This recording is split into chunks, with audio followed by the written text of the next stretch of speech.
കേരളദേശത്തെ പ്രശസ്തമായൊരു ശിവക്ഷേത്രമാണ് തിരുവിഴ ശ്രീ മഹാദേവ ക്ഷേത്രം.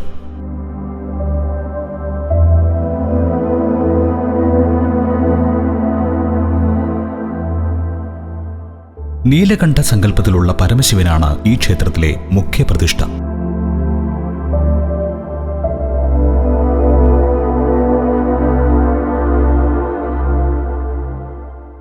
ആലപ്പുഴ ജില്ലയിലെ ചേർത്തലയ്ക്ക് സമീപമാണ് തിരുവിഴ മഹാദേവ ക്ഷേത്രം കുടികൊള്ളുന്നത്.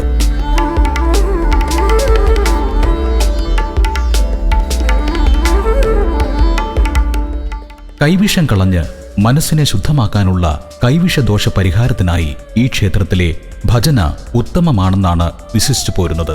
അതിനായി നടത്തപ്പെടുന്ന ചടങ്ങുകൾ വളരെ സവിശേഷമാർന്നതാണ്. ഇതിനായി നിത്യേന നിരവധി പേരാണ് തിരുവിഴ ക്ഷേത്രാങ്കണത്തിൽ എത്തിച്ചേരുന്നത്. കൂടാതെ ഇവിടെ എത്തി പ്രാർത്ഥിച്ചാൽ മാറാരോഗങ്ങൾ അടക്കമുള്ളവയ്ക്ക് പരിഹാരമുണ്ടാകുമെന്നും വിശ്വസിച്ചു പോരുന്നു. ക്ഷേത്രത്തിൽ നിന്നും നൽകുന്ന പ്രത്യേക ഔഷധം സേവിച്ച് ക്ഷേത്രത്തെ പ്രദക്ഷിണം ചെയ്യുന്നതോടെ രോഗി വിഷം ഛർദ്ദിച്ച് രോഗമുക്തമാകുമെന്നാണ് പൊതുവെയുള്ള വിശ്വാസം.